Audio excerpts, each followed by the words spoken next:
In a green, sun-drenched valley lived an old farmer named 𝐼𝐿 and his horse, 𝐒𝐼𝐿. 𝐒𝐼𝐿 was no ordinary horse. She was wise, with eyes that seemed to understand the world, and her loyalty to 𝐼𝐿 was absolute. They were more than farmer and animal. They were companions who had grown old together, sharing the silent language of a long friendship. One hot afternoon, 𝐼𝐿 was mending a fence while 𝐒𝐼𝐿 grazed nearby. Suddenly, the air was split by a terrified whinny, followed by a heavy, sickening thud. 𝐼𝐿's heart froze. 𝐒𝐼𝐿! He ran, calling her name, and found what he dreaded.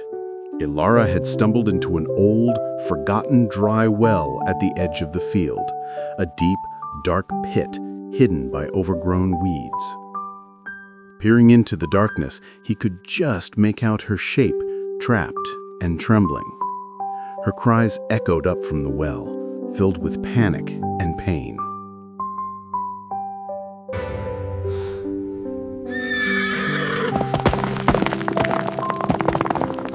"I'm here, 𝐒𝐼𝐿. I'll get you out," 𝐼𝐿 shouted, his voice shaking. He raced to the village, gathering his neighbors. They brought thick ropes, ladders, and pulleys. For hours they worked, trying to loop the ropes around the horse, trying to find a way to hoist her. But the well was too deep and narrow. 𝐒𝐼𝐿, in her panic, thrashed against the earthen walls, making a rescue impossible. As dusk fell, the neighbors placed their hands on 𝐼𝐿's shoulder.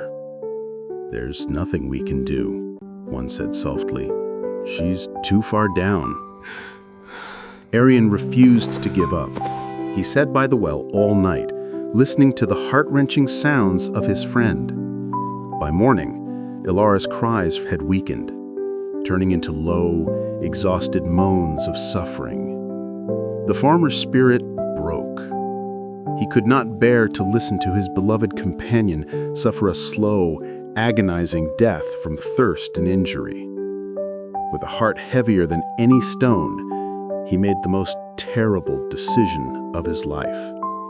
He believed the only merciful thing left to do was to end her pain quickly.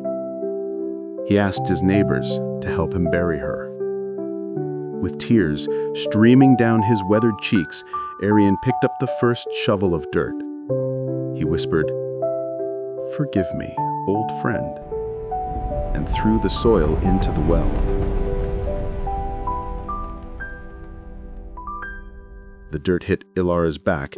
She let out a startled sound. The men continued, their shovels moving slowly, each one a final goodbye.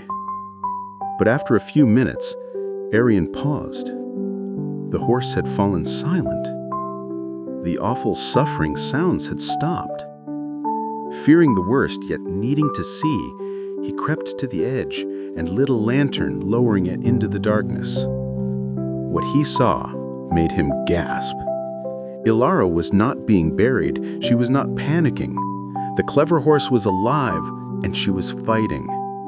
Every time a shovelful of dirt landed on her back, she would vigorously shake her body, causing the soil to fall to her feet.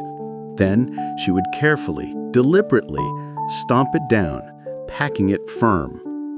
Shake and step. Shake and step. The dirt that was meant to be her grave was becoming her salvation. A new energy surged through 𝐼𝐿. "Shovel faster!" he yelled to his neighbors. His voice no longer filled with despair, but with a wild, desperate hope. "Keep shoveling! She's saving herself!"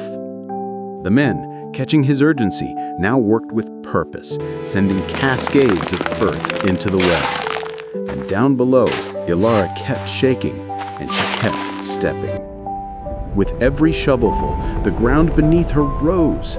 The pile grew higher and higher, first to her knees, then to her belly, then to her chest.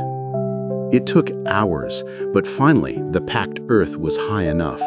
With a final, mighty effort, the exhausted, mud-caked horse scrambled over the lip of the well, and collapsed onto the soft grass.